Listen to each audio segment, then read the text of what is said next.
महाराष्ट्रातील महत्त्वाच्या बातम्या फक्त 10 मिनिटात या चॅनेलला अजूनही सबस्क्राईब केलं नसेल तर आत्ताच करा. मुख्यमंत्री देवेंद्र फडणवीस यांनी आज खानवडी पुणे येथे जिल्हा परिषदेमार्फत राबवण्यात येणाऱ्या सायकल बँक योजनेचे लोकार्पण केले. यावेळी मुख्यमंत्र्यांनी विद्यार्थिनींना सायकल वाटप करत त्यांच्यासोबत संवाद देखील साधला. यावेळी उपमुख्यमंत्री सुनेत्रा पवार, मंत्री अतुल सावे व इतर मान्यवर उपस्थित होते. राज्यात लवकरच महिला व बालविकास विभागात मोठी भरती होणार आहे. तब्बल 23 वर्षांनंतर महिला व बालविकास विभागामध्ये 8,669 नियमित पदे भरण्यात येणार आहेत. त्यासोबतच बाह्य यंत्रणेद्वारे 2,843 पदे आणि अंगणवाडी सेविका व मदतनीसांच्या 2,21,328 पदांना मंजुरी देण्यात आली आहे. महिला व बालविकास विभागाने हा मोठा निर्णय घेतला असल्याची माहिती मंत्री अदिती तटकरे यांनी दिली आहे.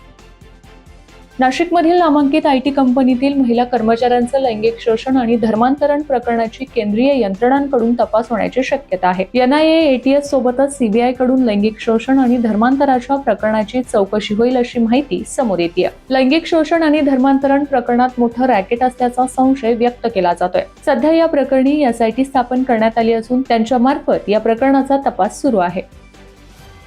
खानवडी पुरंदर येथे राष्ट्रवादीचे मंत्री छगन भुजबळ यांचे हेलिकॉप्टर हेलिपॅडवर उतरण्याऐवजी पायलटने कार पार्किंगमध्येच उतरवल्याचा धक्कादायक प्रकार घडला आहे. खानवडीतील जिल्हा परिषदेच्या शाळेच्या उद्घाटन कार्यक्रमाला मंत्री छगन भुजबळ हे खानवडी गावात गेले होते. हेलिकॉप्टर लँड करताना पायलटकडून मोठी चूक झाल्याची माहिती आहे. दरम्यान या घटनेतून छगन भुजबळ थोडक्यात बचावल्याचं सांगितलं जात आहे. राज्याच्या उपमुख्यमंत्री सुनेत्रा पवार यांच्या जीवाला राज्य महिला आयोगाच्या माजी अध्यक्षा रुपाली चाकणकर यांच्यापासून धोका आहे अशी तक्रार बीड येथील एका व्यक्तीनं अशोक खरातच्या विरोधात तपास करणाऱ्या विशेष तपास पथकाकडे केली आहे. पश्चिम महाराष्ट्रामध्ये शरद पवारांना मोठा धक्का बसला आहे. राष्ट्रवादी काँग्रेसचे दिग्गज नेते अनिल सावंत यांनी पक्षाला रामराम ठोकलाय. उद्या शिवसेना शिंदे गटामध्ये प्रवेश करणार आहेत. पंढरपूरमध्ये होणाऱ्या शिवसेना शिंदे गटाच्या मेळाव्यामध्ये त्यांचा पक्ष प्रवेश होणार आहे. पंढरपूरच्या नगराध्यक्षा प्रणिता भालके, भागीरथ भालके आणि राष्ट्रवादी काँग्रेस शरदचंद्र पवार पक्षाचे नेते अनिल सावंत हे शिवसेना शिंदे गटामध्ये प्रवेश करणार आहेत. गेल्या अनेक दिवसांपासून नाराज असलेल्या अनिल सावंत हे शिंदे गटाच्या वाटेवर असल्याची चर्चा सुरू होती. अखेर त्यांनी निर्णय घेतला असून ते उद्या म्हणजेच 12 एप्रिल रोजी धनुष्यबाण हाती घेणार आहेत.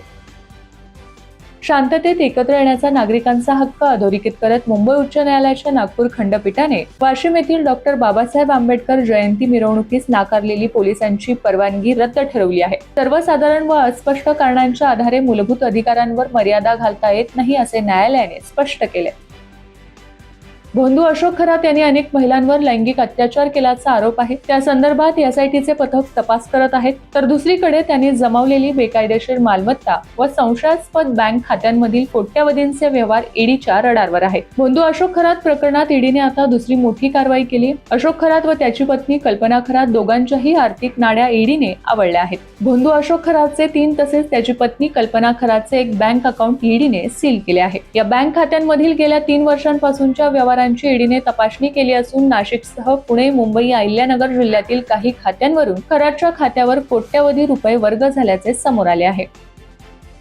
संपूर्ण महाराष्ट्रात रिक्षा चालवण्यासाठी मराठी भाषा येणे बंधनकारक करण्यात आले आहे. 1 मे 2026 पासून या नियमाची कडक अंमलबजावणी होणार असून मराठी न येणाऱ्या चालकांचा परवाना थेट रद्द केला जाणार आहे अशी माहिती राज्याचे परिवहन मंत्री प्रताप सरनाईक यांनी दिली आहे. हा निर्णय केवळ मीरा भाईंदर पुरता मर्यादित नसून संपूर्ण महाराष्ट्र राज्यासाठी लागू असेल. 1 मे पर्यंत सर्व रिक्षा चालकांची तपासणी केली जाईल. ज्यांना मराठी बोलता किंवा समजत नाही त्यांच्यावर कठोर कारवाई करत त्यांचा वाहन परवाना रद्द केला जाईल असे सरनाईक यांनी सांगितले आहे. स्थानिक शेतकऱ्यांना आर्थिक उत्पन्नाचा स्रोत निर्माण व्हावा, सर्व प्रकारच्या शेतीमालाला ग्राहक मिळावा यासाठी सार्वजनिक बांधकाम विभागाच्या टोल नाक्यांच्या जवळील जागा शेतीमाल विक्रीसाठी भाड्याने देऊन शेतकरी बाजार सारखा उपक्रम प्रायोगिक तत्वावर राबवण्याचे निर्देश सार्वजनिक बांधकाम मंत्री शिवेंद्रसिंग राजे भोसले यांनी दिले आहेत. नोकरी करणाऱ्या लोकांसाठी एक चांगली बातमी आहे. जर तुम्ही वर्षाच्या शेवटी तुमच्या उरलेल्या सुट्ट्या संपवण्याच्या विचारानं त्रस्त असाल तर आता तसं होणार नाही. केंद्र सरकारच्या नवीन लेबर कोड विशेषतः occupation safety health and working condition code 2020 अंतर्गत सुट्ट्यांच्या नियमांमध्ये महत्त्वाची बदल करण्याची तयारी सुरू आहे. हे नियम लागू झाल्यानंतर तुमच्या हक्काच्या सुट्ट्या आता थेट तुमच्या बँक खात्यात पैशांच्या स्वरूपात जमा होऊ शकतात. नवीन नियमांनुसार आता प्रत्येक कर्मचाऱ्याला दर 20 दिवसांच्या मागे 1 दिवसाची सुट्टी मिळेल. तुम्ही पुढच्या वर्षासाठी सुट्ट्यांसाठी जास्तीत जास्त 30 सुट्ट्या शिल्लक ठेवू शकता. तुमची जमा सुट्ट्यांची संख्या 30च्या वर जाताच कंपनीला त्या अतिरिक्त सुट्ट्यांच्या बदल्यात तुम्हाला पैसे द्यावे लागतील. संपूर्ण देशात एकसमान व्यवस्था लागू करण्याच्या उद्देशानं हा नियम आणला जात आहे. मध्य रेल्वेने छत्रपती शिवाजी महाराज टर्मिनल ते विद्याविहार आणि CSMT ते चुनाभट्टी वांद्रे दरम्यान उद्या रविवारी ब्लॉक घोषित केला आहे. पश्चिम रेल्वेवर सांताक्रूझ ते गोरेगाव दरम्यान ब्लॉक असणार आहे. या वेळेत रेल्वे रुळांसह सिग्नलची देखभाल दुरुस्ती करण्यात येईल. यामुळे काही लोकल फेऱ्या रद्द राहणार असून काही फेऱ्या 20 मिनिटे विलंबाने धावणार आहेत. राज्यातील मराठवाडा आणि विदर्भाच्या काही भागांना आज सकाळी भूकंपाच्या धक्क्यांनी हादरवून सोडले. सकाळी 8:45 सुमारास हिंगोली, नांदेड, परभणी, वाशिम आणि यवतमाळ जिल्ह्यात भूकंपाचे सौम्य ते मध्यम स्वरूपाचे धक्के जाणवले. या धक्कादायक प्रकाराने नागरिकांमध्ये भीतीचे वातावरण पसरले आहे. गिरणी कामगारांना घरे देण्यासाठी अप्पर मुख्य सचिव यांच्या अध्यक्षतेखाली समिती स्थापन करावी. शेलू व वांगणी येथे पात्र कामगारांना घरे देण्याबाबत तसेच ठाणे, उल्वे, बोरिवली, मीरा भाईंदर येथे घरांची उपलब्धता वाढवून पनवेल, कोनगाव मधील 2521 घरांची लॉटरी काढावी असे निर्देश उपमुख्यमंत्री एकनाथ शिंदे यांनी म्हाडाला दिले आहेत. नाशिकमधील एका नामांकित कंपनीमध्ये गाजलेल्या महिला विनयभंग, लैंगिक अत्याचार आणि धर्मांतरण प्रकरणात आज मोठी अपडेट समोर आली आहे. या प्रकरणातील अटक करण्यात आलेल्या 5 मुख्य संशयित आरोपींना नाशिक जिल्हा सत्र न्यायालयाने आज न्यायालयीन कोठडी सुनावली आहे. तर पुण्यातून ताब्यात घेतलेल्या संशयित ऑपरेशन मॅनेजर अश्विनी चेनानी हिला 13 एप्रिल पर्यंत पोलीस कोठडी सुनावण्यात आली आहे.